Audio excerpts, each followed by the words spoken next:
Okay, people. Welcome to Grumpy Vegan Grandad. That's me, Dan. It's me. Have you noticed? Because I'm vegan, my hair is growing back.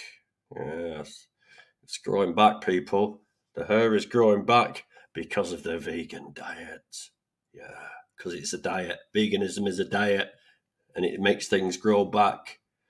Won't tell you what other things it's done to me. Who's on? Who's on? There's nobody on at the moment. We've got Laura in the chat and we've got Sophia in the chat. Sophia best tweet. I always try and say that. Oi, Laura. So where is everybody? Are people not bothering today? Hello, Sophia. You'll have to give me a lesson one day how to say your name properly. You got a cold, Dan? No, I'm just sounding a bit more masculine. Mersey Dolts, hello, pleased to have you on. We're building up slowly. Right, to business, people. It's a day full of live streams today. Oh, is there a few going on? Is that why I'm just a little bit down in the queue? So today I have a gentleman who caught my attention because of his Instagram presence and other little things that I learned about this guy. And I've had a quick look at his Instagram account. I'll share the screen now and show you the Instagram. So you can go ahead and go and follow this guy. He's called Sgt Vegan. He's a combat veteran, RN. I think that means Royal Navy. I'm not sure. How can he be Royal Navy? He's American. We'll find out what that means after. He's an author. He's a speaker. He's vegan since 1992, so he dwarfs me. He's a vocalist on Final Fantasy X, the theme song. Whoa. And he's written a book. Sgt Vegan, SGT _ vegan. Go and follow him, guys. Go and follow him. Go and give this guy a follow. So I shall stop sharing that at the momento.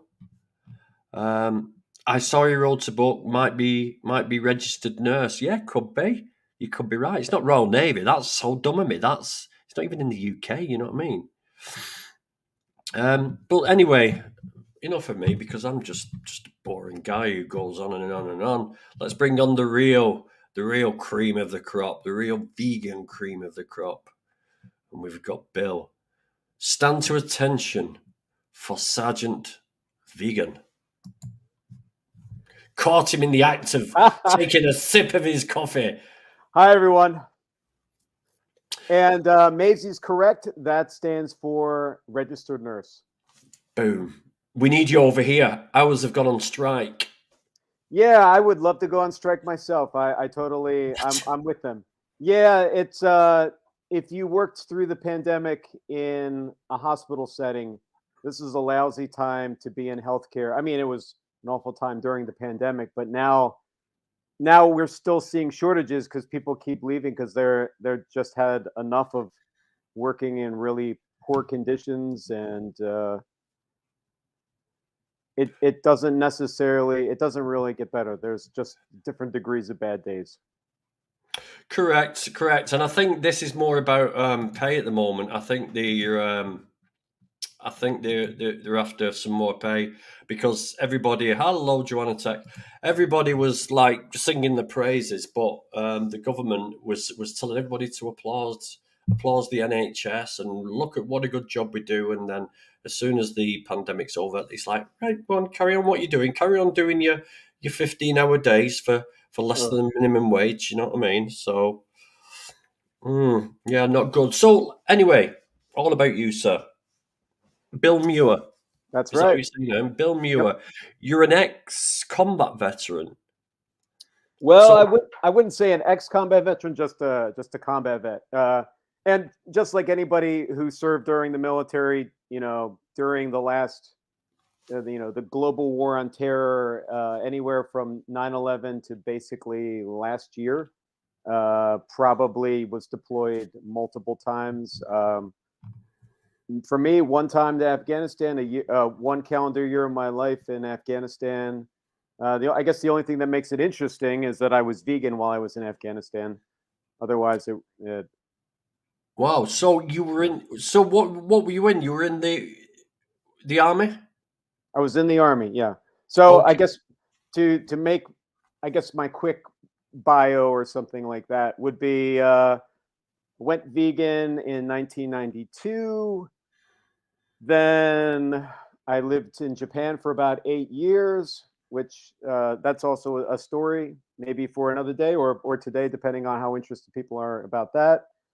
9/11 happened. I was shook into my core to watch those planes hit the towers, Hmm. and I just had this like idea that I would leave Japan, come back to the United States, join the military, and help do something. And as a vegan, I thought, well, I will try to save lives, and I became a medic. And pretty much the rest is history. Wow. That's Or is it? I like that. Or is it? Yeah. Yeah. So how old are you now, Bill? So you could probably do the math, but yeah, vegan in the '90s as a first a teen and then a college kid and then a whatever. I'm 49. Wow, you look good for 49, my Well, friend. thank You look you. really good. So you're Generation X like me, aren't you? Generation X. Generation X, we're a tough bunch. But that is so you were in your 20s when you were in Japan, did you say? Yes, most of my 20s were spent in Japan. And I was what was you doing over there? a whole bunch of nothing, just basically having a good time. So I first went there as a college kid. I spent a year learning Japanese. Then when I graduated with degree in Japanese, I was like, well, what do I do with the degree in Japanese? And Teach nobody could English. exactly. Well, wanted to be a translator, but no one could really tell me what I should do with it. So moved back with the JET program. I taught English for 2 years. I'm like, well, now what? And then random thought, I thought, why don't I start a band and I'll have some job. So I taught English. I also started working at becoming like a translator, and I did some odd translating jobs. Then I got into martial arts, and then one of the bands that I was in led me to do the Final Fantasy gig. And right around the time that was coming out, 9/11 happened, and that's what made me go in that direction. Had 9/11 not happened, it's arguable that I would have just stayed in Japan, and um, my Japanese probably would have been I would think it would have been much better, but nothing else would have really changed. Yeah, hindsight's a wonderful thing, isn't it? If what ifs, what ifs. I mean, number one is that's amazing that you were vegan in 1991. But why did you do? Did you go vegan or did you go what you thought was vegan but plant based, or why did you do it? Give us a little So bit of info on that. we didn't actually have the phrase plant based at that point, which and kind of fun Sergeant Vegan fact, I definitely fought the rebranding of vegan into plant based for at least the first 2 years I had heard of it, because I was like, these kids, why are they trying to change things, like the whole like get off my vegan lawn kind of thing. We obviously knew better and stuff. And then I started to think, hold on a second here. If people are getting tripped up with the term vegan and not basically what vegan does, then I'll change it to whatever they want. I mean, if they're basically asking the movement to jump through some hoops to help more animals and help more people get healthy and protect the planet from global warming, I don't care what they want to rebrand it. And that's one of those things that when you've been doing something so long, you start to think it's only yours and the other generations don't know as well. Whereas it turns out that that's just us getting in the way of the progress. But yeah, I originally went vegetarian in this would have been 1990 in early 1992 for something called Lent. Do you guys know what Lent is? Yeah, I know what Lent is. I'm an ex-Christian, so yeah, I know what Yeah, Lent is. neither one of us is missing anything from any of that, other than I guess Lent is kind of an okay idea, and you give up something, and hopefully it's something that makes you better. My mom, who's very very Catholic, was pushing me to give up something for Lent, and I couldn't think of what would be something kind of funny and snarky to say, and then I thought of it, and I was like, I'm gonna tell my mom that I'm not gonna eat meat. Well, nowadays it wouldn't be anything, but if you gave up meat back in the 90s or earlier, people would lose their minds. And people said things like it was nice knowing you, actually thinking I was gonna get really sick. Some people thinking I was gonna die. There was a real concern, and at that point I was just vegetarian. It was nothing that crazy in hindsight, but it was like a climbing of Mount Everest for a lot of people, and it was just completely like a random thought, but I went with it anyway. And accidentally during that time, because I was heavily into punk rock, I saw some PETA flyers that someone had Xeroxed, like photocopied flyers. And I started to think, oh, did I accidentally get into something good? Here we can see, even back then, how awful the meat industry was. And I saw a bootleg video of factory farming. Just thought, this is awful. I'm glad that I'm not participating in that. I'm glad I'm not getting. Just let me Yeah. interrupt there, Bill. So, do you know something? You hit on something there. Now, even though I was punk and I was a skinhead and I went through all those phases, punk was very closely related to the ALF and to animal rights. Yeah. Yeah. And it really sort of pushed some people in that direction. I never come across that side of things. I just like the music, and I suppose I never mixed with the right circles. But it's very, very closely linked. So it was the animal rights, the punk thing that maybe swayed you, along with giving up the meat for Lent. And So I I gave up the meat for Lent, having nothing to do with music. I just that was a very much a I just okay, grabbed it kind of thing. yeah, I get that. I get that. And honestly, if I would have to think what my first motivation to put that in my head, I know I had dated a girl who didn't want to eat veal uh, before, and I think I had made fun of her, not on her not wanting to eat veal, but because she ate everything else and she just wasn't eating baby cows. I was like, well, what about the mommy cow? What about pigs? What about and questioning her had put it into my head of like, maybe I am not really okay with people eating animals either. I don't know. It just was a random thought that was in my head. It wasn't until I was actually already not eating animals that when I saw the literature on veganism and what it is to be vegetarian and stuff, that it started to kind of click, like, this kind of makes sense to me.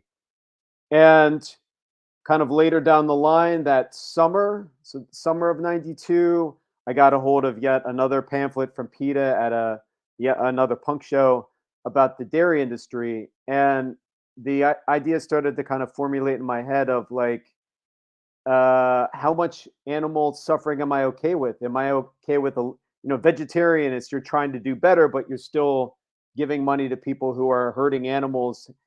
And if the answer was, it was kind of a binary choice. If the answer was yes or no, was I okay with animal suffering, or yes or no? And if the answer was no, then it would only be one answer, and that would be veganism.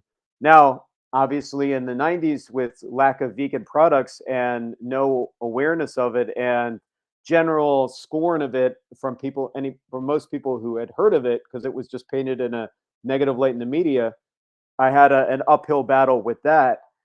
But I really have to give a lot of thanks to the punk scene, not in necessarily the ideas, but in the general have some backbone and don't give a fuck about what people think if you're doing what you think is right. And following that as my ethics with following an or a ethical principle regardless of the outcome just because it's the right thing to do, it was kind of easier in a lot of ways for me to stay vegan. I don't think would you if you hadn't have given up meat for Lent, if you hadn't gone to punk, do you think you would have been vegan then? It's a difficult question. I think people are often influenced by their environment. They're influenced by people they randomly talk to. Sometimes it's like one comment, sometimes it's something you read. I mean, it's difficult to say. I think I would have eventually ran into more people who had that message. I would have maybe seen a flyer. I think as long as the idea was expressed to me, it's possible that I would have. But Mm, I think it was a combination of things.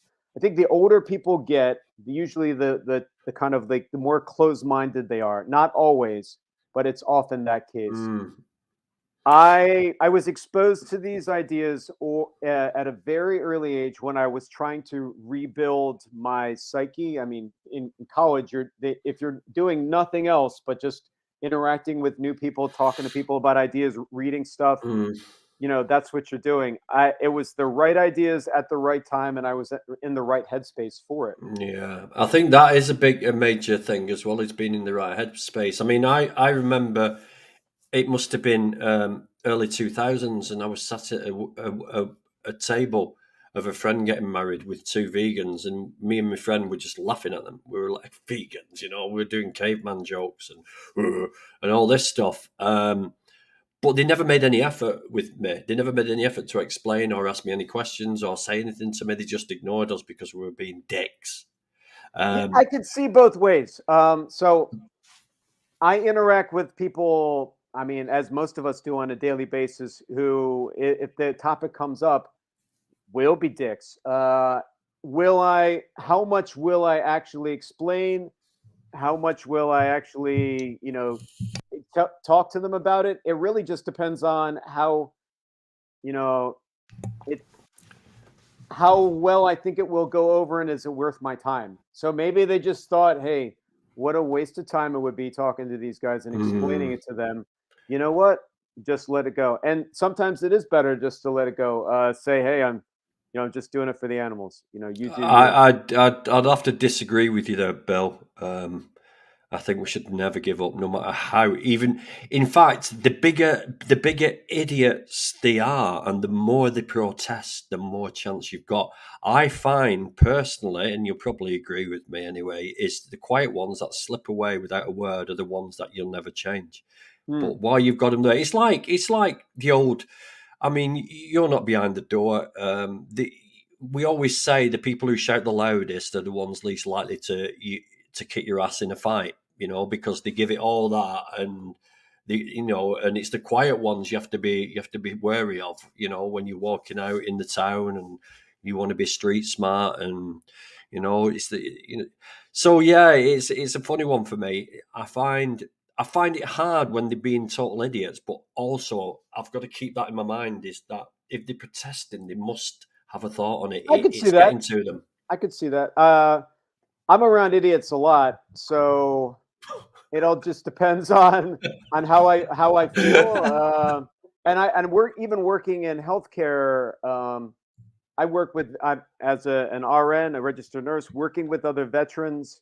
Unfortunately, as a veteran, I'll say a lot of us aren't the sharpest, tool in the shed kind of thing.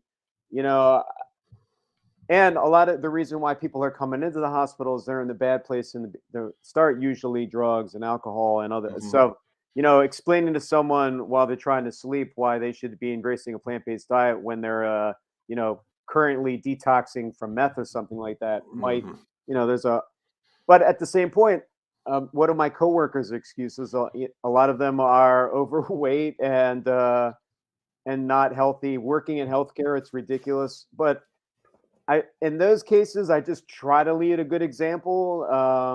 Explain the reasons why when someone asks, but if not, like it's quite clear how I feel.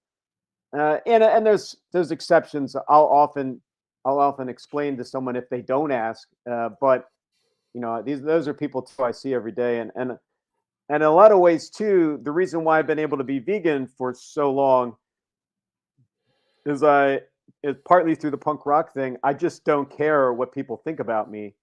I don't have the time to really worry about it. So I'll explain or not explain if it's Oh, convenient for me. And if the people don't like it, my coworkers or family members or random person on the street sees my vegan car and balks about it. You know.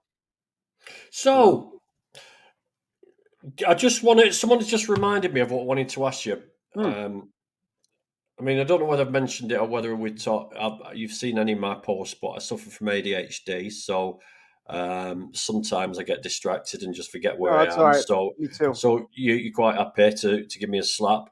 Yeah. This question here. So, how were you treated as a vegan in the army? Did they respect your veganism? Oh, fuck no. Why would anybody think that they would? I mean, the so the thought, I guess, to be fair to the military is not a place for free thinkers. There's this saying in Japan, the square peg gets hammered down. You know, you don't want to stand out, you don't want to be your own person. The whole point of most trainings is to create a person for a job. And free thinking and kind of doing your own thing don't really work there. However, it wasn't like anyone was force feeding me. So it you know it just meant that I was going to do without, like, making it through those trainings. It wasn't like you might see in some 1940s thing where you walk through a line and some people are slopping you, putting this on your tray and that in your tray. You could walk through a line and see stuff that you could eat, or in my case see most things that I can't eat, and put things in a tray or not put things in a tray. Now, I did, basic training. I lost a lot of weight in basic training. I lost maybe 20 pounds, which would be about 9.5 kilo. Uh, and it was a suck fest. Basic training, because I was in great shape. Basic training, other than the food angle, would have been ridiculously easy for me. But if you're on a starvation diet, working out 16 hours a day, it that will affect you. But as far as forcing me to eat anything, no. I could go into what I would eat on a daily basis if people are interested, but it was nothing good. It would be like, so breakfast. You go into the chow hall. It's kind of what you would expect a military looking dining facility. They have a full hotline with pancakes and eggs and sausage and blah. Okay, of course I'm not eating any of that.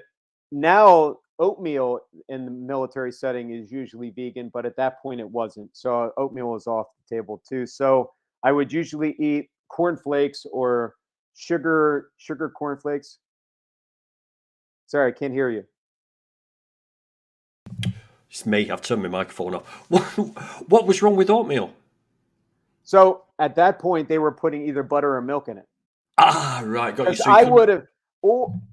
I would have definitely, I could eat oatmeal every day. I think another advantage that I might have, coming from kind of like starving student days, is uh, I could eat stuff that I'm not really stoked on because it does gets the job done. So my early Yeah. days of veganism, I ate peanut butter and jelly sandwiches, breakfast, lunch, and dinner, because I couldn't cook and I just needed calories. So I'd done that through years of the 90s, and I didn't enjoy it, but you know I think one of the problems that our world has is we put taste in food as a priority and not nutrition, not substance. And I'm only laughing, Bill, because I'm sorry to interrupt. I'm only laughing because I went on a holiday to Cuba in July, ah, oh uh, wow. and I didn't eat for nearly 2 weeks, and I took peanut butter and jelly, and it's pretty much the only thing I ate while I was over there, apart from the fruits and everything. But You just reminded me of something. Coming back from China in 1990, this would have been four. I have this industrial sized jar of peanut butter with me in my luggage, like, and watching the guards probe my peanut butter, like they're like, I don't think they were sticking they might have been sticking their fingers directly in there, but they had these probes, and they're like, and then after they gave it back to me, I was like, but they were doing everything. They were doing everything but fucking my peanut butter right in front of me. It was just so gross. I mean, all right, you avoided the food. How did so you wouldn't have been able to avoid the leather boots? You wouldn't have been No, able to no, avoid the down quilts, the down no. There wasn't any down quilts. I'm trying to think. We military. woolen stuff. Yeah, a lot of it's cheap and nasty, isn't it? Of course it is. Yeah, But and as after you get through training, you can outfit yourself with better versions of almost everything. Couldn't avoid the boots, though. The boots aren't, especially because I was doing a desert scenario, aren't fully leather. There's only maybe two sections of leather. They're mostly what kind of an updated version of what we call jungle boots. So desert boots, it's yeah. mostly canvas. You are You're not. tripping out. You are tripping out every now and again, Bill. I don't know whether your Wi-Fi is a bit sort of up and down, but you just occasionally just tripping out. So just keep your eye on that for me. All right, just let me know, because it doesn't look like that on my side. But then again, I mean, it Yeah, doesn't matter how it looks to me. it's got to come on under the sea or through the satellites. I don't know which way it comes from over there. So, right, listen. Before we go any further, I just want you to talk about. We're going to have a musical interlude, people. Now, isn't that a treat? We're going to have a little musical interlude. Just give me a little short backstory on this Final Fantasy, how you managed to get into Okay. that. And I want to know, are you still getting paid for this? Are you Oh, still getting royalties, or not as did you not not as write it? I didn't get a single penny of royalties for this. Basically, the short story is, no shit, there I was. I was in this band called Till I Die in Tokyo. I think this would have been 1999. We had just recorded a demo, and we're sitting at a vegetarian curry place. And me and one of the guys, well, two other guys have this assembly line. One person, this was like cassette tapes back in the day for everyone who's never seen a cassette tape, where one person's cutting out a liner, one person's folding it, one person's putting it in. A friend of mine knew somebody from Square Soft, and they were hanging out, and they came to the curry place, and they saw that we were hogging up this table, eating the bare minimalist just so we had a place to hang out. And I started talking to the guy that I knew, this guy Piper, and he was like, "Hey, my friend, I think his name was Sean. It works for Square Soft." Or he didn't even say Squaresoft. I think he said he works for a video game company and they're looking for somebody. And he asked about the band. I said it's a hardcore band, and I wasn't really paying much attention to them. We were busy folding and stuff. And he said he expressed an interest in the band, and I said, well, I could sell you a tape. And he just kind of looked at me. I think it was partly that you don't know who I am kind of thing, and I had no idea who he was, and nor did I care. Sold him a tape. Fast forward months down the line, I got an email that they'd be interested in meeting with me, and so I showed up to Square Enix uh, somewhere on the Yamanote line, wearing like a band T-shirt, cut off cargo shorts, and carrying a skateboard. And the interview, if you would call it, was just bizarre. I was in a corporate boardroom, and they just, I had tattoos showing. They didn't know really what to think of me. My Japanese was okay, but there probably was a translator, because they weren't expecting me to be able to speak Japanese. And then they played me the song for this Final Fantasy song, but a very rudimentary version. And they asked me, well, what do you think of this? And I said, not much. And they're like, do you have aspirations to work with a major label? And I said, no.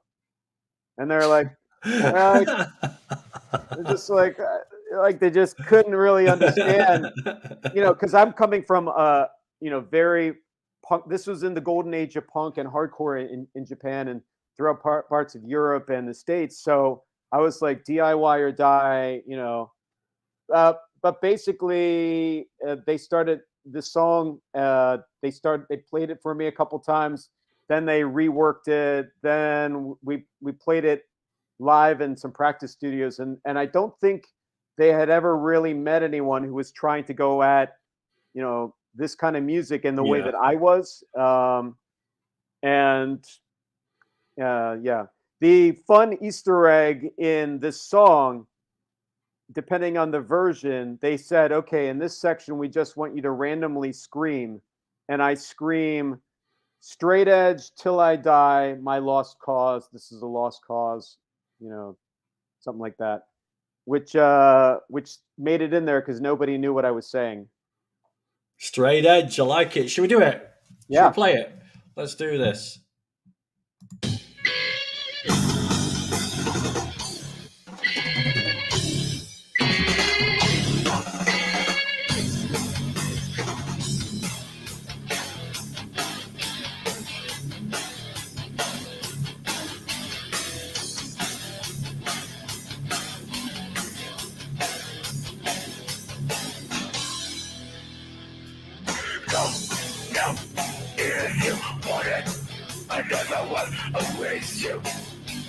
Yeah, that's no filter either.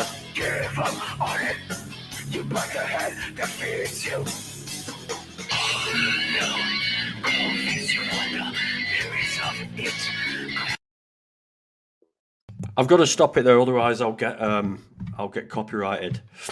Yeah, unfortunately. That's just me and a microphone. Wow, and that's how Till I Die sounded, and that's how the band that I'm in now. That's how my voice sounds. The music, I don't think they fully were on board with it being super heavy. They're doing a kind of a Guns N' Roses meets shitty Metallica kind of thing. But that is raw. That is totally raw. Yeah, I like it. So, is there? Can we get anything from your band from that time? Is there anything down anywhere? So my band Till I Die, there's 2 videos of me playing with them, and then there's also a demo tape of Till I Die on there. Chris Brown. Oh God, there's loads. You just have to link it over with me, and I'll put it down below in the description. People, I'd like to have a look at that myself. But as well. the band it's probably XTILLIDIE X TIL. Yeah, so it's just Till I Die, but with an X on either side. Most of the bands from the 90s and the 2000s wrote their name with a. I found Bill Muir Final Fantasy Wiki. Oh, yeah. Yeah, it's kind of a fun thing to see that some nerds had come up with a Final Fantasy wiki page for me. Let's share this. Let's have a look at this. If I'm ever having a really shit night at work, I'll look at that and be like, oh, yeah, Is that you, there? That's me. There was a popular Japanese cartoon called Lupin the Third, and we all dressed up as somebody from that cartoon. Wow. That might be. I'm not really sure what any of that is. I think it's all screenshots from the game, but yeah, attitude there. I don't think I'd mess with you at that time, mate. Let's put it that way. Well, that was definitely a fun. That was a fun show, and yeah, fun time in my life. If for anybody, tattoo showing in Japan. People are not usually that into it. Most of the people that I knew from that scene had tattoos, but it's just one of those things that I get why the Japanese have a thing. Oh, somebody said it's your internet, Dan. Oh yeah, that's Laura. Just ignore Laura. She's She's my friendly troll. She's my friendly troll. Don't worry. You might know who Laura is. Met American straight edge punks, fascinated, drinking, smoking, punky me. It's the way it's got to be. So let's carry on in our little journey with you, Bill. Let's carry on our little journey. So we did Final Fantasy. We came back from Japan. We joined the army. We went to Afghanistan. We starved ourselves during basic training. We still Oh, I wore thought you leather. said stabbed ourselves. We stabbed ourselves in basic training. Yeah, you got to excuse the northern accent, mate. No, that's all right. That's all right. We I'm we sure I tend have to an accent too. So we tend to merge words into one and a bit thingy. How long were you in the army? How long did so you do? 3.5 years. I signed up for 3 years, but they stop lossed me for 6 months. So stop loss means even though your contract says this, they can keep you indefinitely. So I officially got out of the army, or was supposed to get out of the army, while I was in Afghanistan. Of course, nobody was going to let me leave, so I stayed an additional 6 months. Then I got out. I was going to open a vegan restaurant, and this was 2006. I was ready to open a restaurant by 2008, and I'm sure you remember what happened in 2008. You know, the world economy collapsed. At least the American economy collapsed. Not a really good time to start anything. And so I was like, okay, shit, what do I do next? Yes, I do remember, Bill, because at the time we had a Mhm. cafe and we were selling um, pig body parts. Ah, Yes, unfortunately, we had one of those cafes, a breakfast cafe, a full English breakfast cafe. And during that economy, which was caused by the Americans giving out mortgages left, right, and centre to everybody and anybody, which had repercussions over here, we saw the price of said goods that we don't want to mention, the unmentionables, go up by £2 every single week. that's a lot. Uh, it was just crazy. I saw my job disappear. I went to a building site. They said, "Sorry, we've shut the site down." And then my employers rang up and said, "Sorry, we've made you redundant." It was just like, yeah, that crash was just crazy. Yeah, it caused a lot of problems. Mm. So me at that point, I'm like, what do I do? I just kind of stumbled back into being a medic. In 2010, I saw the on CNN the Haiti earthquake happening, and Yeah, I just had in this it's a typical Bill Muir bullshit that I was like, I got to do something, kind of thing, that ideas. And one day I was at a vegan cafe, and I walked by just a, I think it was like a message board, and somebody had put a sign like looking for medical personnel to go for a mission to Haiti. And there was a full line of, like, you rip off a number kind of thing for more information. Nobody had taken any. And I contacted them, and they were like, well, we're looking for a registered nurse or a doctor. I was like, well, I was a medic, and I'm not sure if my certification was still up to date or not, but they were like, well, you're really the only person who would go with us, so you want well, to? So I went, I, after not doing any of that for years, I just basically showed up in Haiti, and it was a let's do the best we can kind of mission. Uh, and I was back to doing, I don't know if I did sutures, but I did suture removal and wound care and IVs and all kinds of stuff like that. And it was, as you would guess, pretty nasty and desperate. And that made me start thinking, I kind of miss this direct action, actually being able to help people and make the world a better place kind of stuff. And then that made me kind of miss the military. So I went back into the military, this time in the reserves. And that led me to becoming a registered nurse. And then fast forward to 2014. 2014, I was a registered nurse working with vets. And I thought, this is the job for me, better or worse. I feel like I'm doing something that actually matters. It's not like I'm just, moving widgets. What I'm doing actually impacts people's lives. And I was happy, for that. But I thought all this time that I spent going to vegan culinary school and studying up about veganism and really putting my all into what I was going to do to actually make that time worthwhile. So I had this idea. I want to write a book about veganism that if I was able to send it back into time to my 1992 self, it would help them. But I wanted to do something that I wanted to write a book that was kind of not typical. Like I wanted to cut all the vegan propaganda, all the hippie nonsense out, and just have it be about veganism. And that's what my first book, Vegan Strong, was all about. Have you heard of a guy called John Joseph from the Yeah, Cro-Mags? well, I think there's a lot of very similar things with us. He had a dishonorable discharge, so and his kind of like relation to the military is kind of weird. But as far as his general message and all he's about, I mean, I'm a big Cro-Mags fan, especially John Joseph era Cro-Mags. I think he's an incredible personality and singer. He got kind of unfortunately, kind of like the singer of the Bad Brains in that nobody's perfect, but he recently got into a lot of conspiracy theory stuff and went down this really weird kind of spiral. But other than that, he's an amazing person. I don't know him personally. I don't know him personally, but it was his book that actually sent me completely vegan. Meat is for pussies or something. Yeah, after meat that? is for pussies.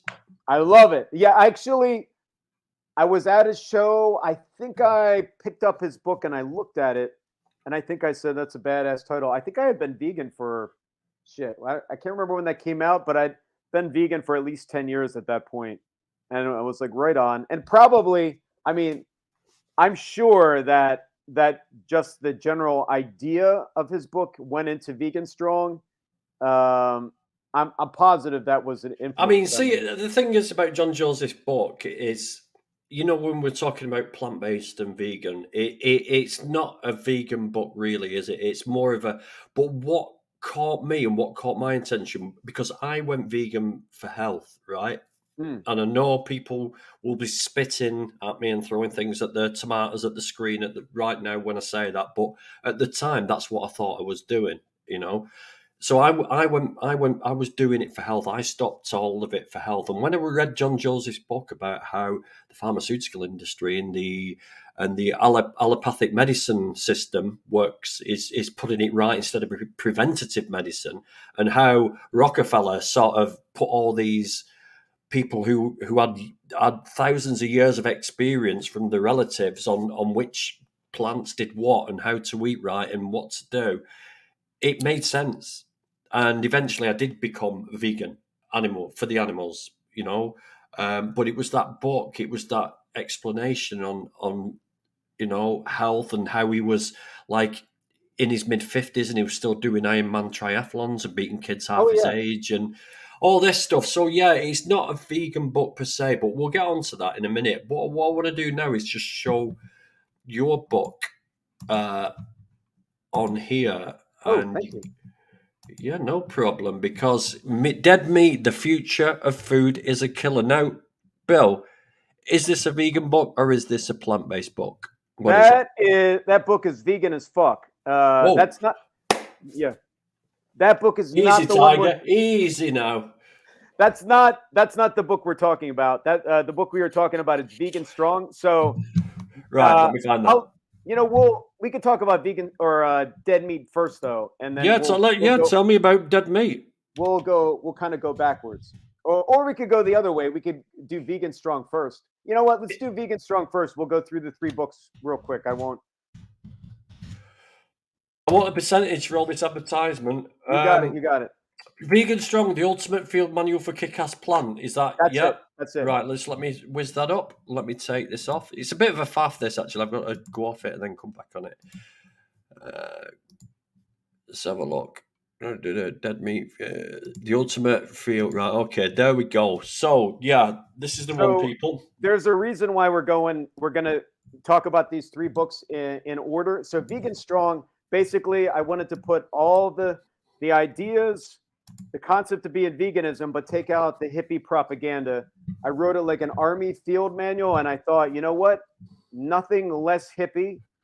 Nothing, nothing hippie about being in the military. I threw, camouflage background on there. It's a pig and not a cow because I wanted something atypical because I think I'd seen too many cow and go vegan kind of thing. That's what Vegan Strong is. It has some interviews with a couple different vegans. I think I almost interviewed John Joseph for this, but instead I got Toby Morse from the band H2O All right. on there. Yeah.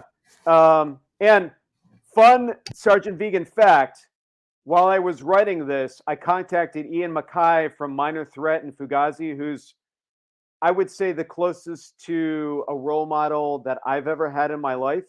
And that guy is such an interesting person. For anyone who likes punk and hardcore, you should know who Minor Threat is, and Ian Mackay. But he ended up, he was cool. I talked to him for 45 minutes on the phone, just about all of his ideas, how he went vegetarian and into vegan, and relationship between punk and hardcore. And I actually have a chapter that talks about him and his music and how that relates to me. So that's what Vegan Strong is.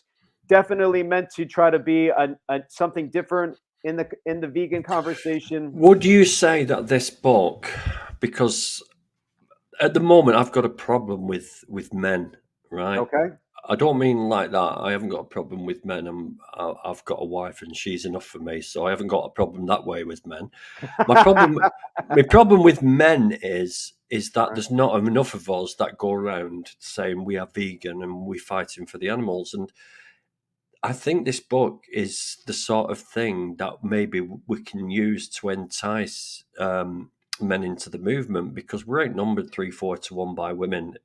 And I've been thinking of ways of how we can just bring men in, because Well, there's the protein myth and we have to change the whole equation. We have to change how vegans are presented in the media. And one part of that, unfortunately, is that when they show vegans, when you cut to what a vegan looks like, unfortunately, sometimes we in this movement are our own worst enemy. I remember going to a veg fest somewhere in Tampa, Florida in the 2010s, and some hippies were doing an interpretive dance for the animals. And I remember standing there and I looked at my friend and I looked at this and I said, if I wasn't vegan, if I looked at this shit, there's no way that I would want to go vegan, because people often associate one thing with another. And there was just so much hippie ridiculousness, presented.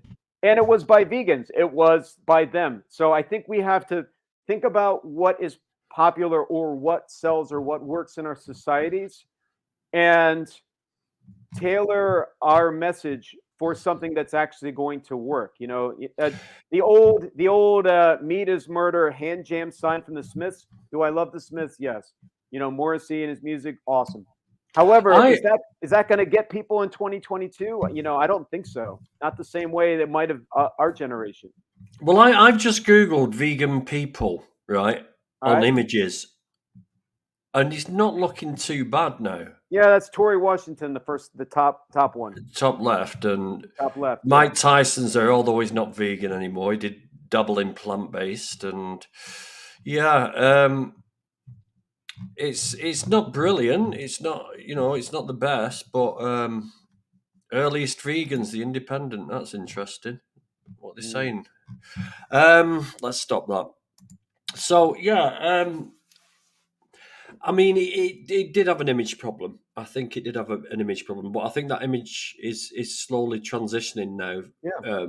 because of a lot of people, because of Game Changers, because of Yes. a lot of great vegan athletes, but also there's a lot of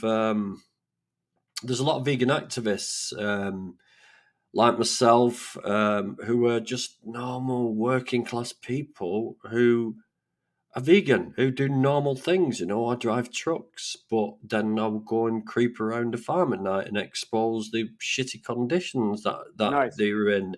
And there's other people out there who will go and stand in the city centre and talk to people, and carry the screens and do a cube of truth or a diamond of truth. Mm. So there's definitely it's happening slowly but surely. But don't you think that this hippie idea, this hippie dippy dancing round tree idea as well, has been pushed onto us by people who don't want veganism to kick off as well? Don't you? You find that happens? No, I think so. The media for years, and I remember in the '90s, occasionally veganism would pop up in a movie, and we would look like idiots.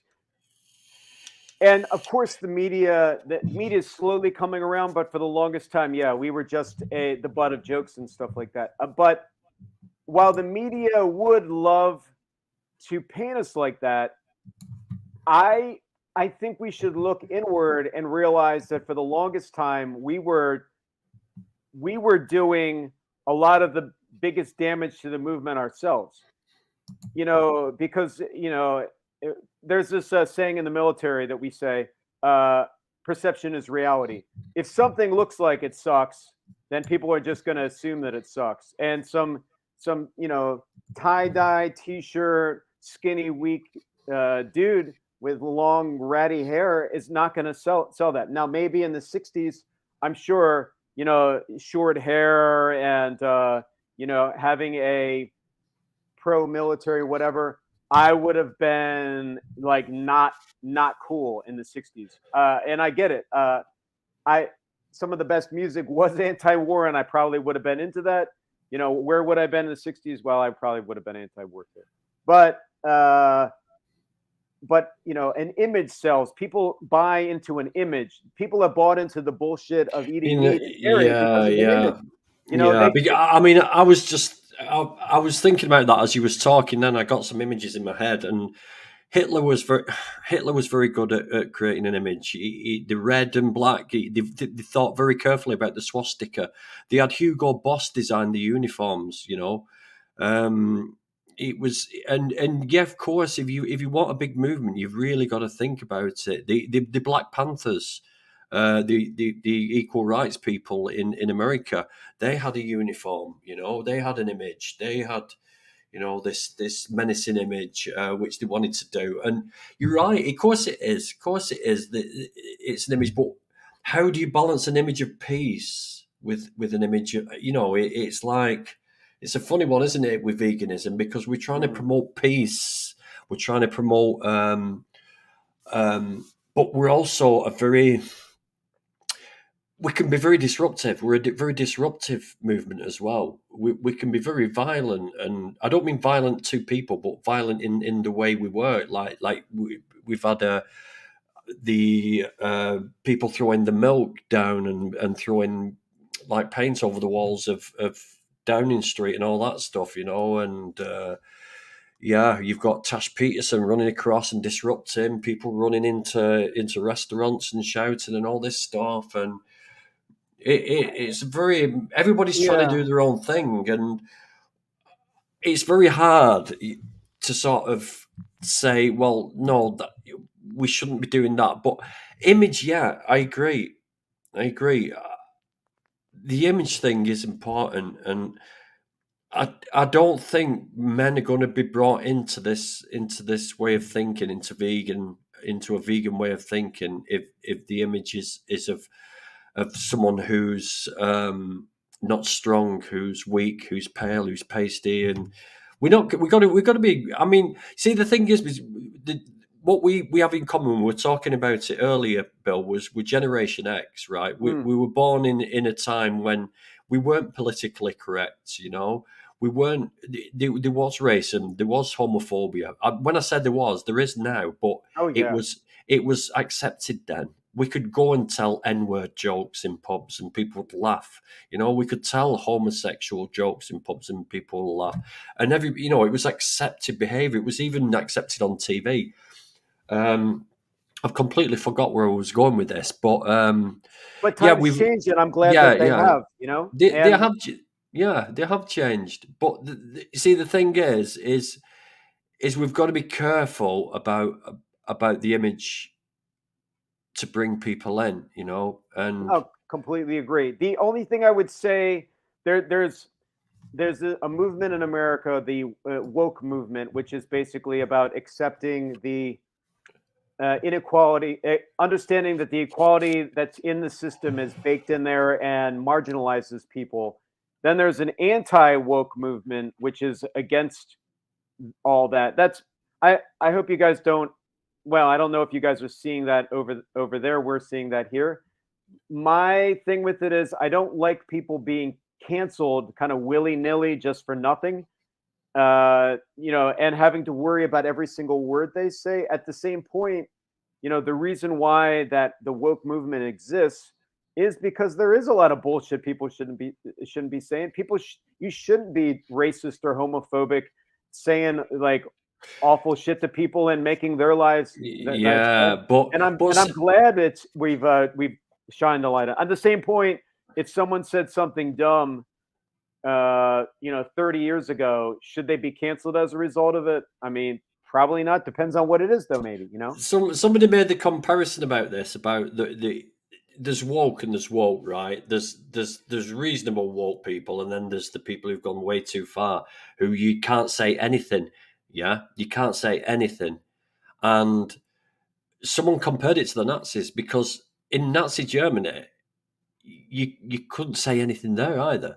Otherwise, you'd be So cancelled. here's So it's like, here's the difference with that. Nazi Germany, they would put you on a train to somewhere.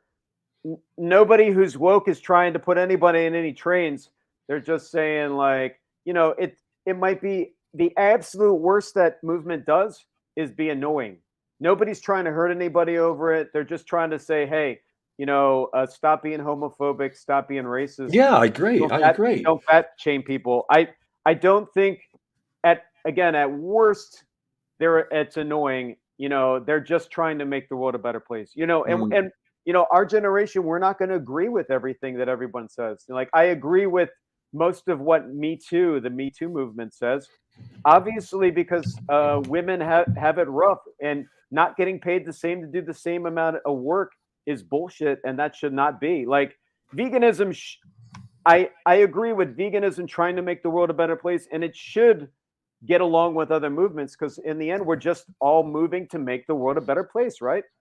That's the thing I was looking at as well. Studies have shown that the right actually more likely is cancelled than the left. We the left is supposed to be vegans are supposed to be left leaning. Um, but yeah, I mean, my opinion on free speech is you should be able to say anything you want as long as it doesn't cause harm or loss to any other person.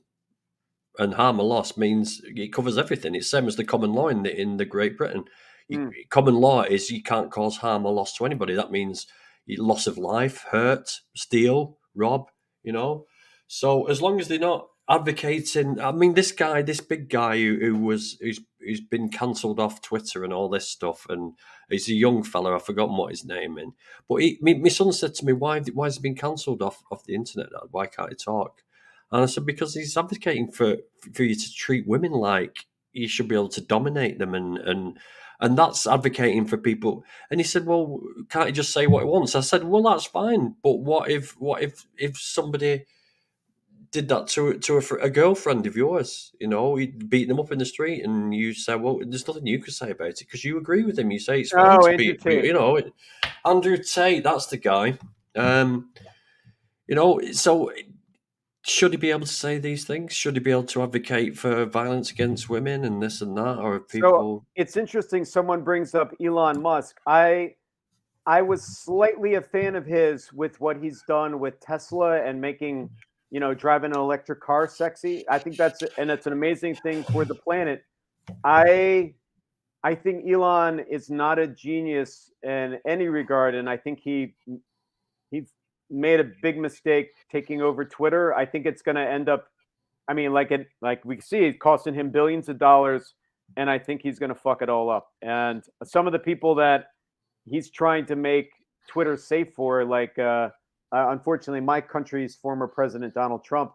I don't think people like that. I mean, I don't. It's not that I want to silence anyone, but I don't think the world needs more racist, angry, hate shit being thrown around. Do I think we need to silence those voices? I mean, no, I don't know if we need them.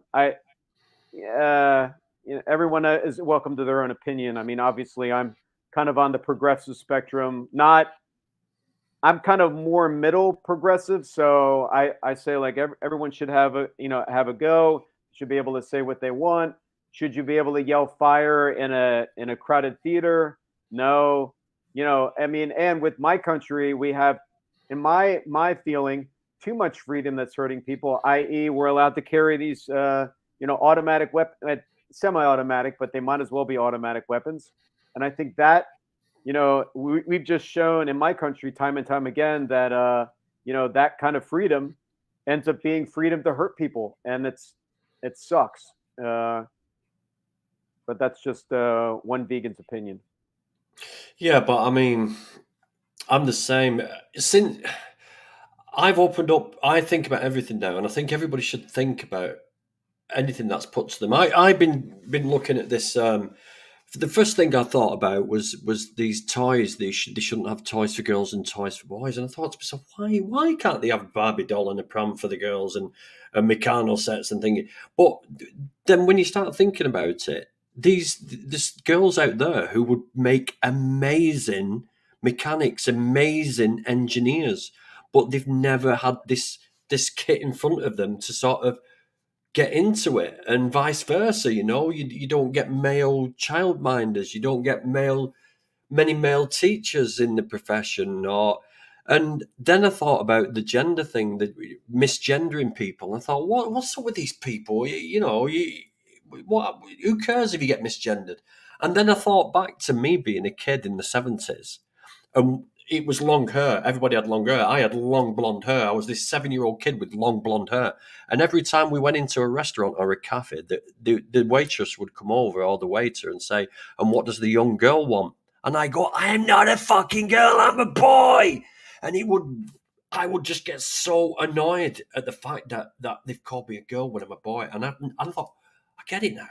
I get it. And I think that's what everybody should do about everything, is just like, instead of kicking back, they should just think about it for a minute and just think, why did they want this? Why is this been happening? Why do these people want this? And I don't think we've got many things left, have we, really, to sort of sort out before we get this perfect utopia? I don't think we're far off it. Perfect utopia. Yeah. Well, at least in my country, I feel like things are definitely moving in the right direction, but almost half the country at any point could try to pull another civil war maneuver, and we could be shooting it out in the streets. So it's like, it's a weird thing seeing great change. When I went vegan, there was nobody knew the word vegan, plant-based options nowhere. Now I could go to a fast food restaurant and buy a vegan burger. Amazing. Yeah. Kevin Hart, the American comedian, just started a vegan fast food chain called Heart House.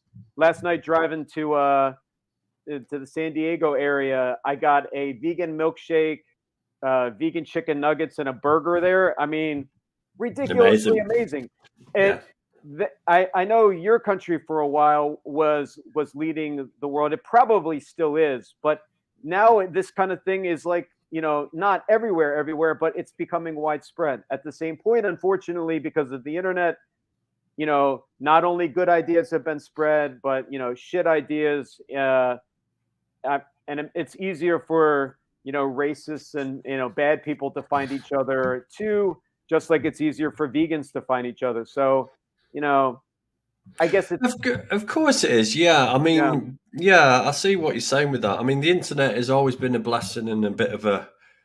I mean, because I sure, would yeah, Generation X again, back in the 70s. If you wanted to know anything, you had to go to a library, you had to join the library, you had to get the book, or you go in the library, sit in the library, get the book, and read through it. And ADHD, like people like me, would never learn anything because we can't sit down and read a book. There was no YouTube in those days, so yeah, it is a blessing, but it can be a big curse as well. We've just had a case in the UK. We're trying to get self-harm videos and anything self-harm related illegal, and I think it's actually gone through now because a young girl, I think she was 12 years old or something like that, committed suicide after watching videos on how to commit suicide. And it's it just needs, but again, it feels like censorship. It does feel like censorship. It's a double-edged sword, Mary. Yeah, Mersey, it is a double-edged sword. Well, double-edged sword. Oh, are they asking what is a double-edged sword? What does it mean, or are they asking? Oh, I think they're saying what isn't a double-edged sword. So Oh, what isn't? Okay. yeah, everything is basically is gonna harm you or heal you one way or another. So yeah, um, But I think the answer is common sense, which unfortunately isn't common. But it's kind of like firearms. The military has to have firearms. Our police have to have firearms. I don't think the answer to my country's question is making firearms completely illegal. As much as I disagree with it, taking away from hunters or someone who lives on a farm or whatever, but they should make it very, very, very. I don't have enough varies to say difficult to get. So not thinking, okay, if the firearm is a tool, realizing that is a tool that should be very difficult to get, just like considering that a self-harm video, maybe that is censorship, but what is the purpose of this video? Why would someone watch it? And then what would be the ramifications if a little kid watched something like you that? see, the thing is though is like in the UK. You've got to go through a lot of hassle to get a shotgun. This is the only thing we're allowed to own in the UK is a shotgun. Okay, and then we've got to have a safe in the wall. We've got to have it broken at all times when we're not Mm. using it. We can only go on private land. We've got to carry it in a sealed container. So many laws regarding guns. But I can walk out of this house now, drive for 30 minutes, and go and pick up any gun I want. I can buy it.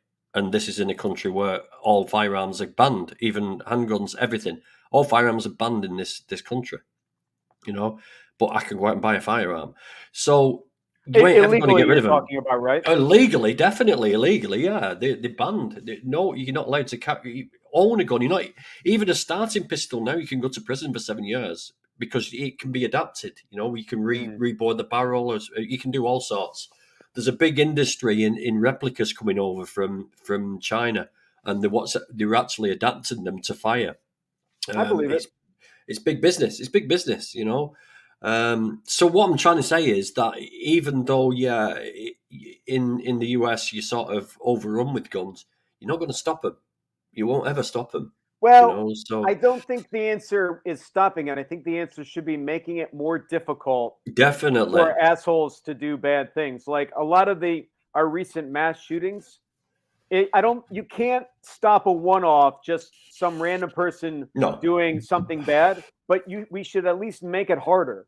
Make it harder for one person to go out and hurt a whole bunch of people for absolutely no reason. I mean, I mean the fact that they're automatic is just, it just goes beyond like what's reasonable, because if you get someone who's got a single bolt and you just got to keep pulling the bolt, you're going to kill less people before somebody finally puts one in you and shuts you up for good.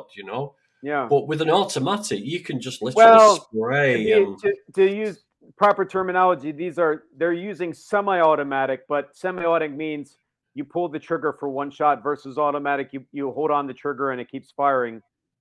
yeah, Most of the weapons that have been used lately are semi-automatic, but because of the trigger pull, you could go like this and you're continuing to fire, which right. it's not a gigantic change from a fully automatic.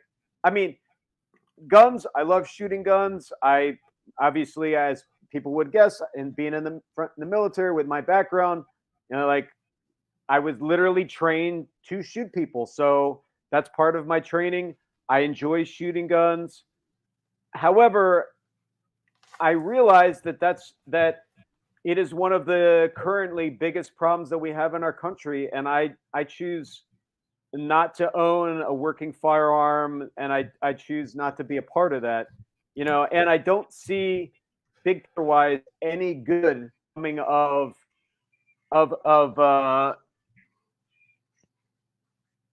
that if you guys could hear in the background, my ringtone is the Clash, "Rock the Casbah."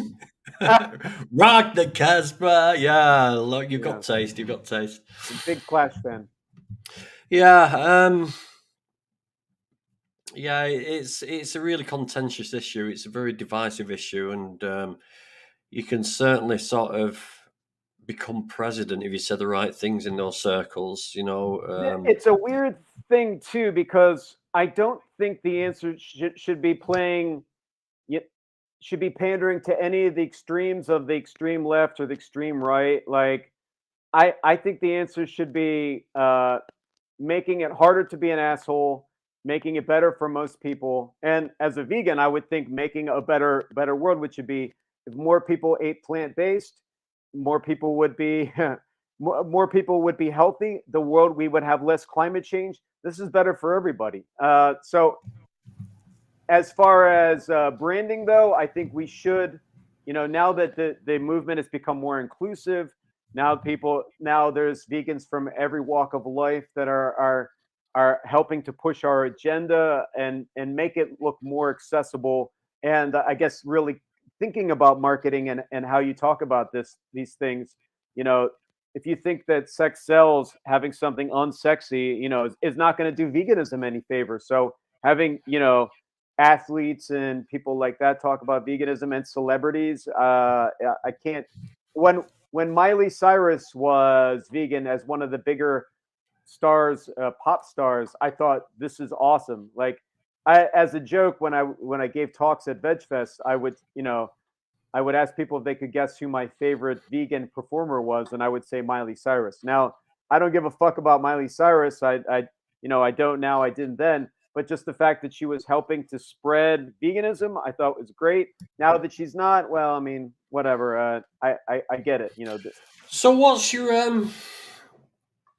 attitude towards speaking up about veganism now? I mean, it's the same. I do it on I wouldn't call professional basis because I still have to have I work nights, but I would call it a day job. As far as how often do I talk about veganism, I mean, I go to Veg Fest. I do because I have my car is very over the top veganism. If you look, I'm down in my Instagram feed, you could see pictures of it. It turns heads. I'm usually having a conversation about that. Sometimes with coworkers, sometimes not. I do think talking about it is good. I don't think every minute needs to be a conversation about veganism. Like, we just had a holiday called Thanksgiving. I don't think having bringing it up and having like your aunts and uncles bludgeoned with vegan propaganda every minute of the dinner is necessary. I tried that approach? For sure I have. Like this version of Sergeant Vegan is like, I'm 30 plus years into this. So, yeah, my mom, there was a lot of pushback from her. Recently, she showed me a cookbook where in the 90s, sometime in the 90s, I wrote "meat is murder" on her cookbook, and her cookbook was this big. I had it, just that was kind of a jerk off move. I still think it's funny, but it I think wasn't. that's a great move. I think you Was it should a get jerk? that page. Was it a jerk off move? For sure. And did it change her mind? Definitely not. So, So right, so family. Okay, all so right, I mean, your mother's must be 70s now, yeah. correct? My mother's in her 70s as well. She's just had a new hip. Um, I got her on plant based milks at one Awesome. point. I said, "Look, you sort of messing your bones up. You leaching calcium. Well, it's too late for me now, Danny. It's too late for me now. I don't care." But she is having the plant based milks, but then she still has cheese, and oh my god, it's just no chance. And why is family so hard? Why do you think family is so hard? I think people are going to change when they're ready, when they think change is good. I think we have an expression, you can lead a horse to water, but you can't make him drink. That horse could be, I don't. They should. I. They should change the expression to make them drink and make it gender neutral because, I don't know what gender the horse is. But point being, you can. So I think we can. Just like I changed at a point when I was ready to change to embrace veganism. Yeah. Uh, I think we can make other people change, but you can only you can only help. They have to do it in a free society with free will. If we take out the free will, then kind of what was the point, Dude, I want to ask you a question now. All right, hit me. And it's a present I want for Christmas. All right, And only you can give me this present.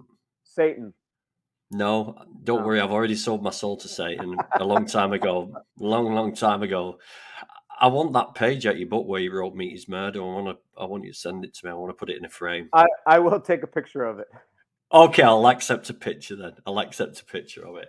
I wanted the actual page, but never mind. I can't do that. Question: Can I talk about my book, Dead Meat? No. Please. Go on then, Sergeant. Okay. Yes. Okay. Permission granted, sir. Thank you. So my first book, Vegan Strong, is definitely something if you're trying to go vegan would help, and even if you're not, people would be amused. Would it attract to young men? I'm not sure I'm trying to attract young men. Is that the right wording? I always do this, mate. Don't start with the double entendres. It's getting late now. I understand. So my second book. Right, let me word it one more way. And okay. We're going on your book. Don't worry. Oh no, we'll talk about your book now. I'm going to put it up on the screen. But if a young lady who's vegan and has a meat-eating boyfriend, I can tell you're Generation X, and a meat-eating boyfriend, would it be a good book to give him for Christmas? That's what I'm trying to get. Yeah, because it's fun. It's a fun way to talk about plant-based and vegan living, and it's educational, informative. There's recipes in it as well. It's a good. I'm looking for a book on veganism. That's Dead Meat. We're talking about Vegan Strong now. Vegan Strong's good. If I'm going to talk about Dead Meat was the book that I just put out. This was my first foray into fiction. So my first book, Vegan Strong, we've already gone through. I wanted to write a book for kids on veganism, and I that's called The Adventures of Sergeant Piggy. That's a lighthearted book for kids, and because I'd seen too many kind of negative Debbie Downer vegan books, and I wanted to have something more adventurous, full of light. That's The Adventures of Sergeant Piggy. So with the negativity of the pandemic plus all the awful that was happening in America with our former president Donald Trump, I wanted to answer all that. That's Adventures of Sergeant Piggy. With all that awful that was happening, I wanted to really talk about veganism with just go in punching, basically. Yeah. And that's what Dead Meat is. So if you think about it, Vegan Strong is my book without propaganda, just the vegan facts with recipes, facts. And it's fun to read. Adventures of Sergeant Piggy, my kind of low-key vegan book for kids. And then I was like, you know what? Gloves are off. Let's do some damage. I'm gonna just get dirty. We're gonna talk about just all of the awful about the meat industry, but I'm gonna do it in a fiction, and that's what Dead Meat is. It's basically a vegan book, but it reads like an action horror because really the slaughter industry is one of the worst things that the world has ever seen, mass murder and awfulness. Dead Meat might be a little bit hard to take for some because it's meant to be a mirror up to that awful system that's destroying our planet and our lives and killing animals for nothing. So it might be a little hard to take for some. And Who and that's cares? and that's all Let's right. get on it. Get on it. I put the link to the book in there, Dead Meat. If you click on that, then you've obviously going to get everything that Bill has done up on there. So that's pretty cool. Any questions, people? There's 16 of you on at the moment now. Any questions for Bill or myself? Just throw them up now. So, what's in the future, Bill? Are we going to see you in the UK? I would love to speak at a Veg Fest in the UK if we could make it happen. Let's make What it about happen. Vegan Campout? I would love to speak at that too. If you know anybody, if anyone who's like looking for people to speak and knows those people, send me a DM. Let's make it happen. Yeah, I I'll take a so look at that. far my only soiree into international, as I spoke at the Ethical Vegan Fest in Osaka in 2016? No, 2019. Because and when people think about veganism and thinking that it's only in one country or another country, this is everywhere at this point. There's plenty of vegans in Japan. You know, there's plenty of vegans in the UK. There's plenty of vegans in America. Now, does it mean that there's only vegans in one country or another? No, I mean I live in California, in the United States. I'm sure you guys have heard lots of stereotypes about California. They're all true. However, does that mean that everybody here is liberal or vegan or one thing or another? No, I mean there's plenty of great people in California, plenty of turds here too. Uh, you know, if you were to come here and check the place out, I think you would probably have that. Like you'd probably meet some cool people, probably meet some turds. You'd probably meet some great people in Japan, and there's plenty of awful people and great things everywhere. Yeah. I mean, this is something that I was going to mention before, but I never got the chance about Japan and China. Is they've produced tofu for a long, long, long, long time, 1,000 years or so. They've been on this secret of like Mm. 50% protein, 50 grams of protein per 100 grams. Is like wow. But speaking of turds, Laura says, "Where do you get your protein from?" Well, what I do is I go to this waterfall in the middle of Scotland, and it's only one night a year. You have to be naked and hang upside down like a bat for 24 hours while playing a mouth organ to the tune of let's all get down to it and get down and dirty. And you got to play that. And then what happens is if you drink the water, it does actually solidify and move into protein. And that's where vegans get the protein in the We UK. need a clip just for this answer because that's the best answer to that question. That's the best answer to that It's question, like just, hands down. I love Laura. She's great. She's great. Mersey says, "What was your boot camp dinner like? I just assumed they would cook everything in butter or something." Oh no, they did probably lard. So while I was in boot camp, my dinner would usually be the following. It'd be very similar to lunch. I would usually have what I would call a sandwich, a salad sandwich, which is two pieces of Wonder Bread, which are that really enriched bread that has no actual nutritional value whatsoever. Usually vegan, not tasty and or good for you. Then I would put the usually iceberg lettuce because that's what was in the salad bar. I might just put some dry white rice in there because that was the only vegan thing from the chow line, Oh and I would man. just eat that. And that's why when people ask me, "Hey, did you convert anyone in basic training?" I would say like, "Fuck no, no one's gonna look at me like eating that and say like, gee whiz, let's do that Wow. shit." You know, Yeah. like I tried not to make it sound like I was a martyr because martyrism is never going to attract and people aren't going to be when people see vegans and see us if we're complaining or eating some shit that sucks, no one's going to say like, let me try some of that. And that's why I think this era of veganism is going to be, is going to be the best that it's ever been because, I could talk, for days about, and sure you're as well as the shitty meals that I've had or no shit, there we were having to eat this and that or something in the field. But if people conceptualize that as what it is to be vegan, You know, there's just so much stuff with the magic V on there, you know. It's just like big bars of chocolate and oh man, it's just there's so much out there now. It's amazing. Um we'll start wrapping it up soon, Bill, but what's your what's your view on these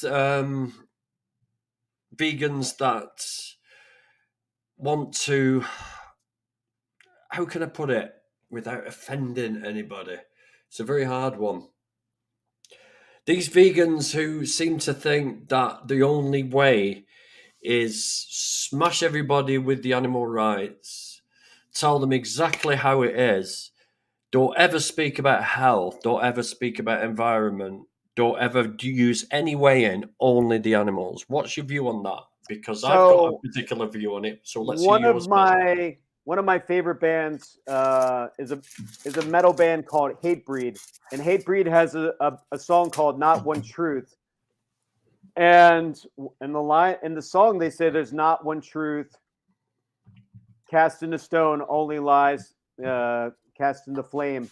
And I think they were onto something there. There's not just one truth. There's not just one way to go about it. So almost through most of my time talking about veganism, at least on, kind of a more stage like this, I've talked about the 3 reasons why everyone should be vegan. I talk about in the book, to be funny, I add like superhuman strength and ability to fly as a reason to Hair be growing vegan. back. My Yeah, hair there you growing go. back. But really, it comes down to those 3: the animals, the environment, and your health. But that I think that there's going to always be different ways to do it, and some people are just like vegan for the animals, and that's it. That's the only reason. I think that's an incomplete picture. But if that works for them, and people, that message resonates, then great. I mean, my ways is talking about the 3 main reasons, which I didn't create. They were just created because, I mean, that's just a fact that you're going to be a little healthier being vegan as long as you're eating healthy stuff and exercising. It's definitely better for the planet because animal agriculture is directly causing Hmm. global warming, and animals don't want to die for no reason, because why would they? And that's it. But when I think sometimes some activists sometimes go overboard with disrupting restaurants or getting a megaphone and yelling. But to be fair to them, are they wrong that killing animals for no reason is destroying planets and killing lives? No, they're not wrong. Do I think that that's the best way to go about it? I mean, personally, no, and that's why I don't do it. But do I get why they would do it? I certainly do. There's a group called Yeah.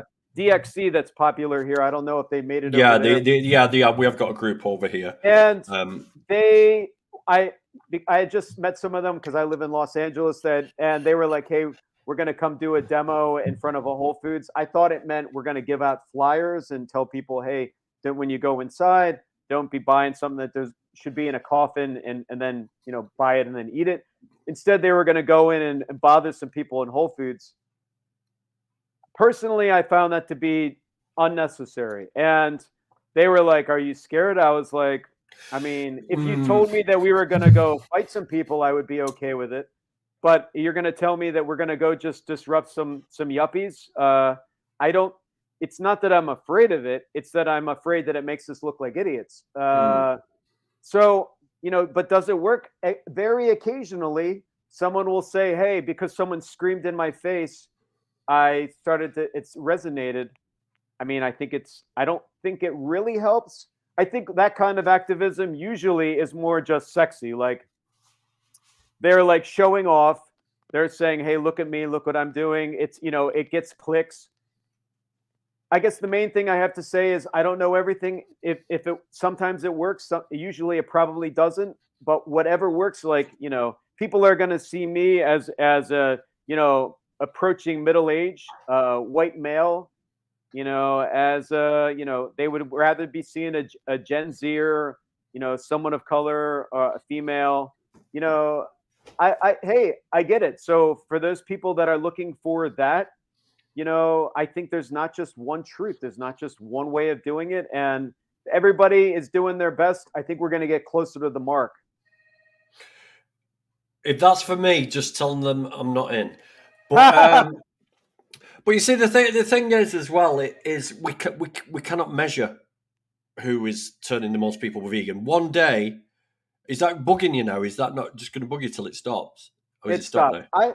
I'm not really sure who that was It's, or it's, why that it's, was going prob- off.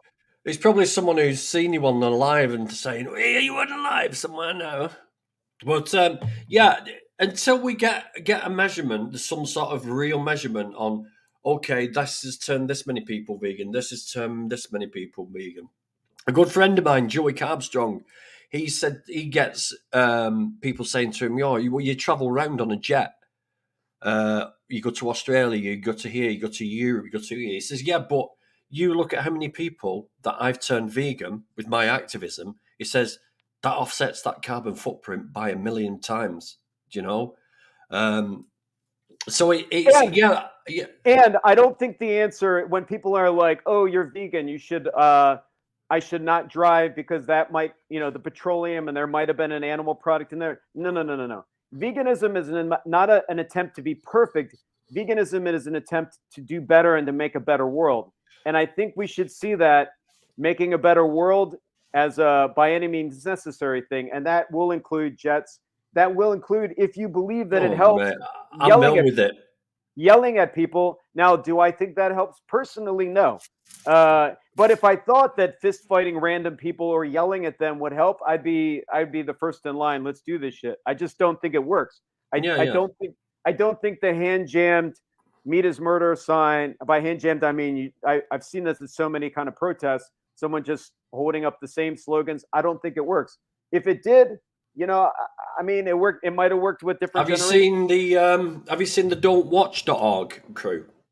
The girls who in Australia who were in the suspenders and bras and sometimes have the funnies out and they've got go to don'twatch.org. You not seen that? Tash Peterson started it with a friend. What's that? Obviously, So it's sex sells. It's sex sells. So they stand there in all this sexy gear, sexy lingerie.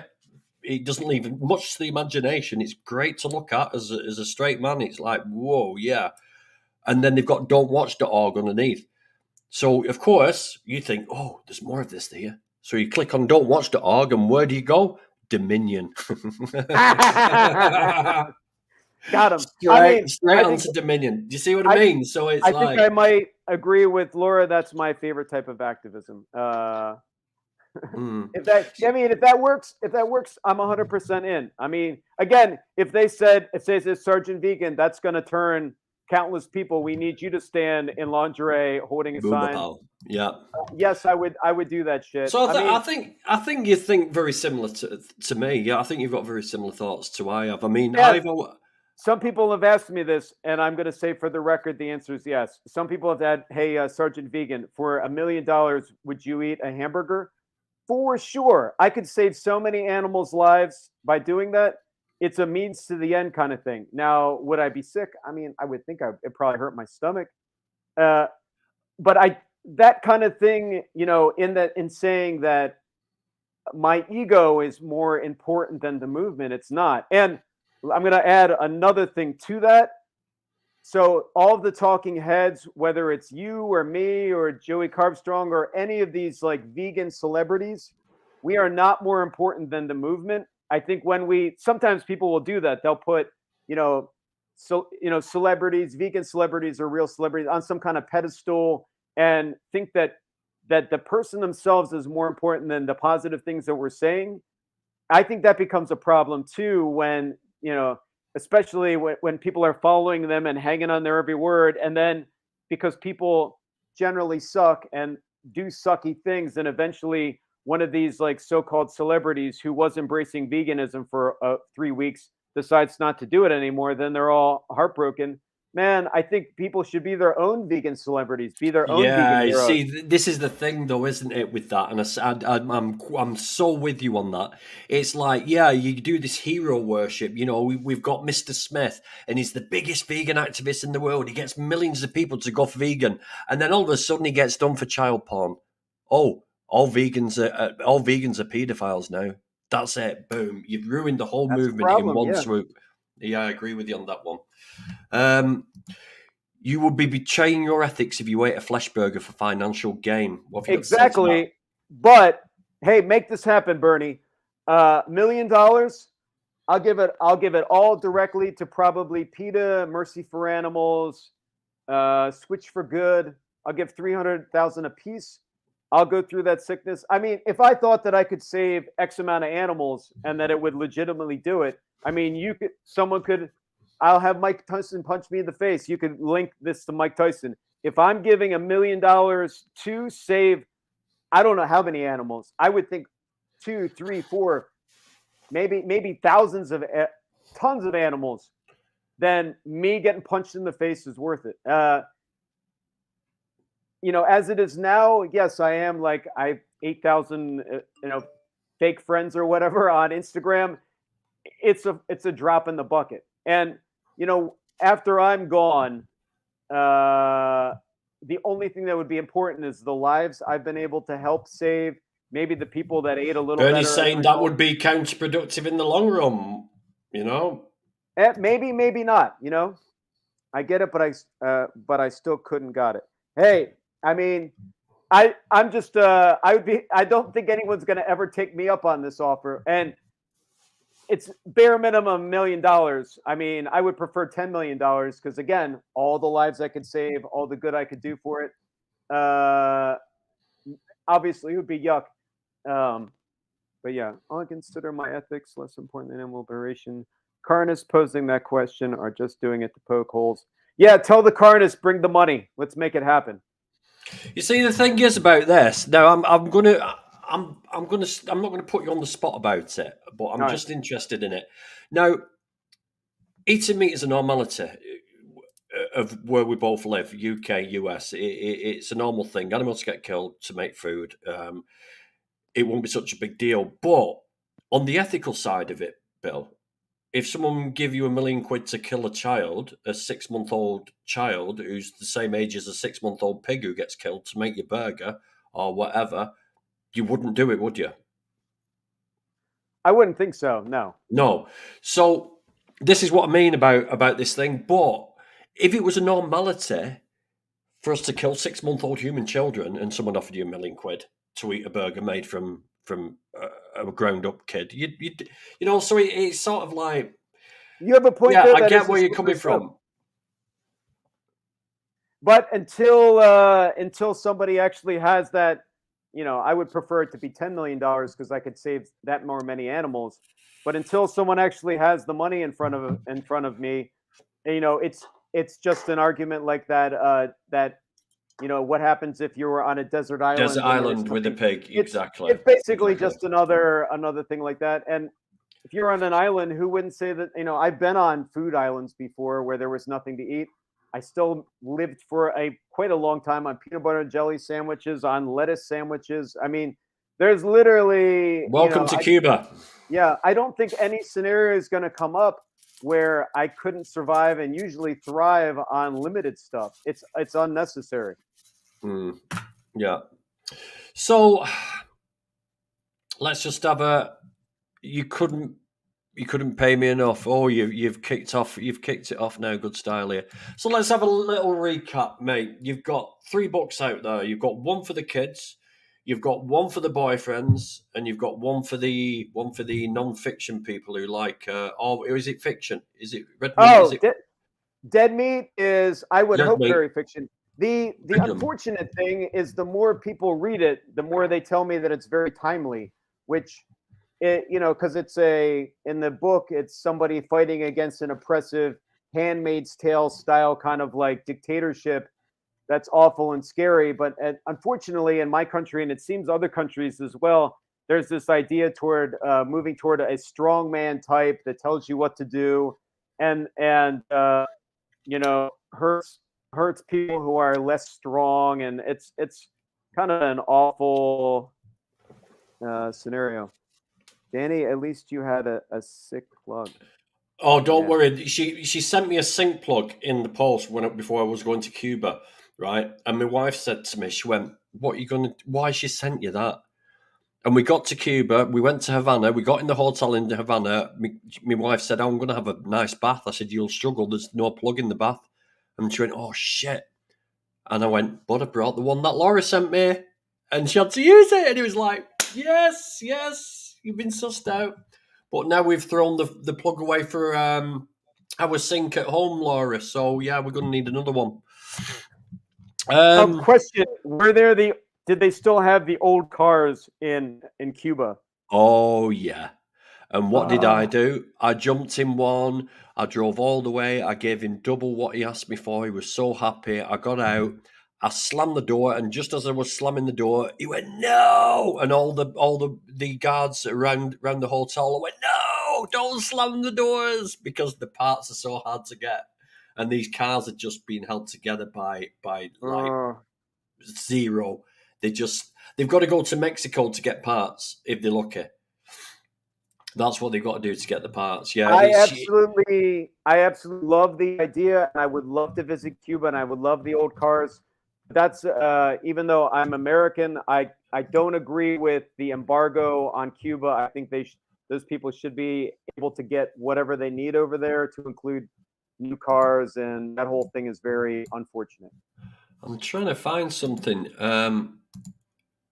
I've got some videos of when I was in Cuba. Whether I've got the Havana in the last few days. Mm. Oh God, that's loud. Um, see if I can turn the. I think there's a Ramones song, something Havana, which is the first thing that popped into my mind. Oh, trust me to have loads of adverts. The Ramones. What's the famous hit the Ramones had? It's probably Blitzkrieg Bop. That's it. The Blitzkrieg Bop. Yeah. Oh, I think I've got it here. Oh man, that was. Let's have a look.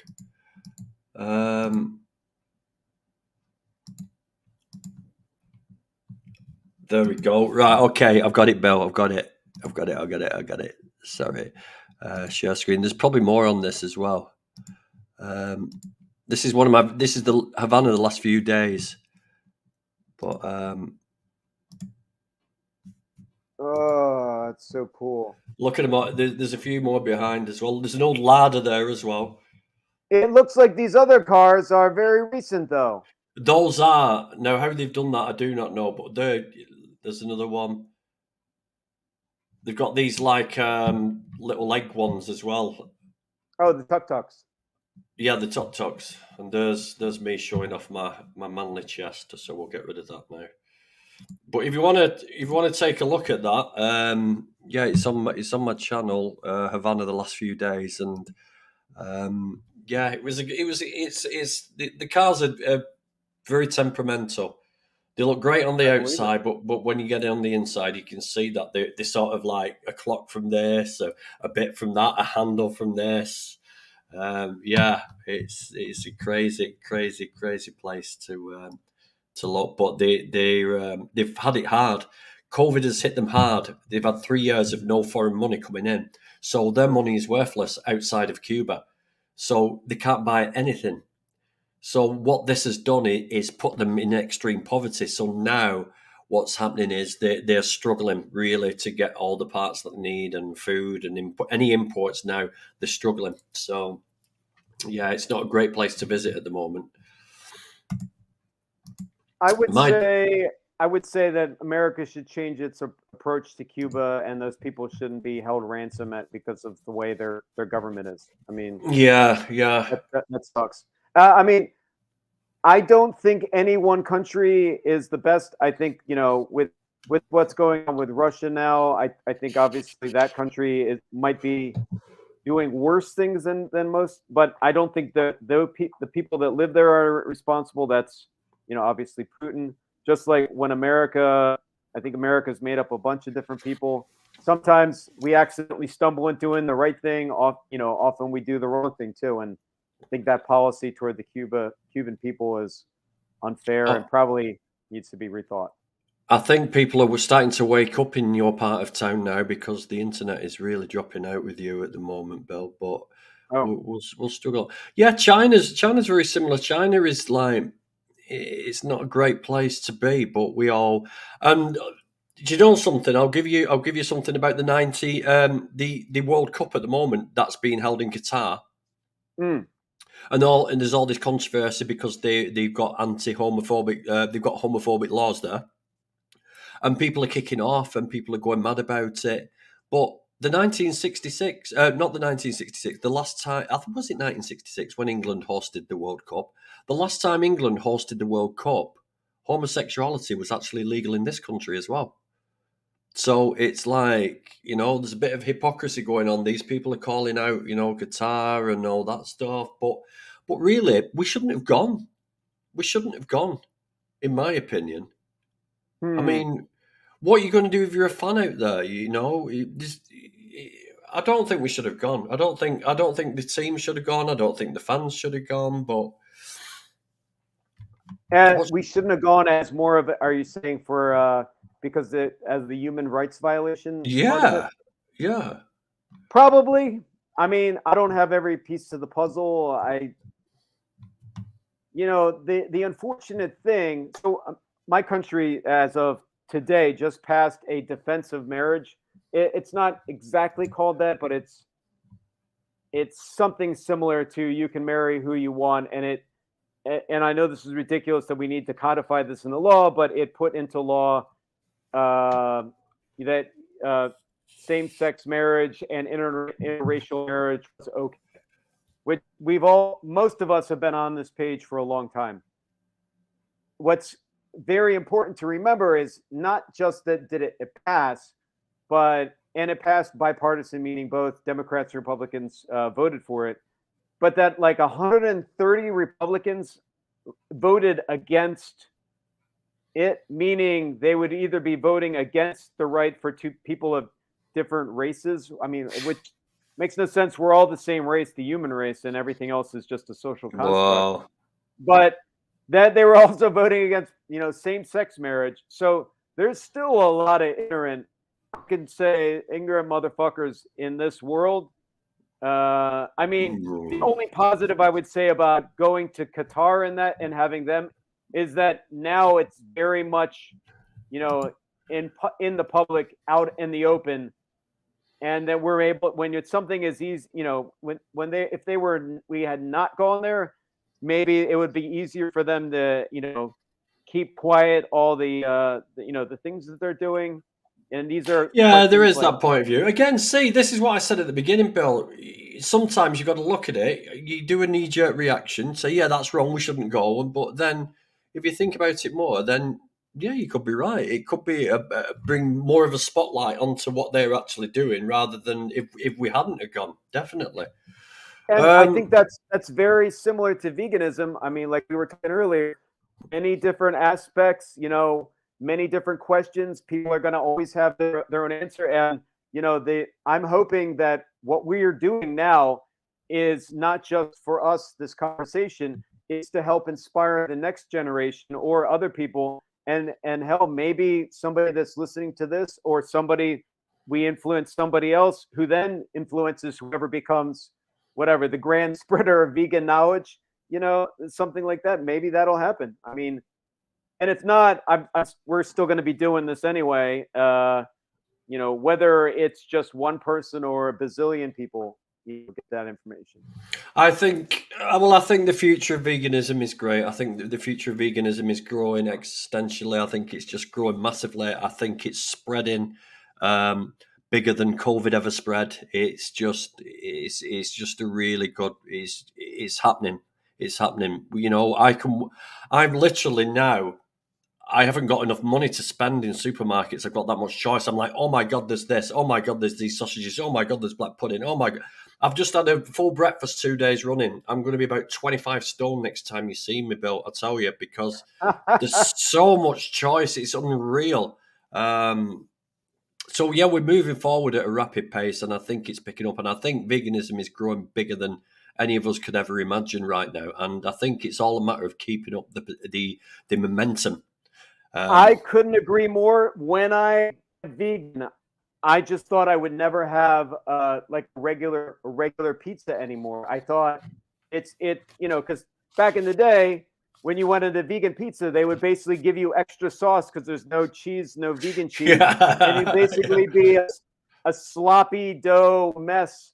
And you know, as you could guess, it was never good. But now, being able to get vegan pizza almost anywhere that I travel in the United States, it's amazing. And I think the more people see that, it's like this loop. The more vegan stuff is everywhere, the more people think, hey, I could do this. The more people that think, hey, I could do this, the more products that are going to be there to meet that demand. And eventually, as things wrap up, I would love there to be more laws that protect animals and kind of codify this as a way of life. But until then, Well, there was a group of people that I go to a slaughterhouse near me, and there's a group of people called the Tulip 12. They blockaded the gate. They fastened themselves to the gate. They blockaded. They had concrete blocks that they put their arms in, and they shut that place down for over 24 hours. And it's taken over a year and a half for it to go to court, but they were found not guilty, and they all walked free without any charge. So that's pretty cool. So yeah, it's happening. It's happening all over. People are seeing it in the UK. It's been tested in law now as a philosophy. So let's say, for example, I go to work tomorrow and they give me a pair of leather gloves, and I said I don't want leather, I want rubber. Well, you're going to have leather, or otherwise you can't work. I can then sue that company. It's been tested. They've got to provide it. I was talking to a group that's active in the UK to have veganism as a protected lifestyle for people that are in the military, and to have meals ready to eat, or MREs, as a requirement. I'm not sure where they're at with it. It's something that we're slowly moving toward in the States, trying to have plant-based options in every dining facility, and to have Yeah, meals ready to eat, or vegan MREs. I think it's a very small thing, and it's not something that in itself is going to affect the big picture, other than when you can say, hey, you could be vegan in the military, and look at what we got there. If in America you're supposed to be provided vegan meals in prison as well. It's just breaking down more boundaries to where people could just say, "Oh, all right, I'll try this thing out." The easier it makes it, the more likely more people are going to buy into it than you know the us more we being some see, kind of little club. the more we see that word, the better it becomes. The more Agreed. often we see it, that's it. We've got to do it. Listen, Bill, it's been great talking to you, my friend. It's been an absolute pleasure. I could talk to you all night. Of course, we disagree. We agree on things. We're both a similar age. It's. I think we've got the same outlook, and it's been really cool. And I think everyone will agree that it's been a great chat. And I hope that nobody gets you that money to eat that burger. I really do I hope mean, I don't that. think anyone ever will. And I, I let's put it this way: whoever gives you 1 million, I'll find someone to give you 2 million not to eat it. So oh, yeah, I love it. that's Eh, that's the way I'm going to do it.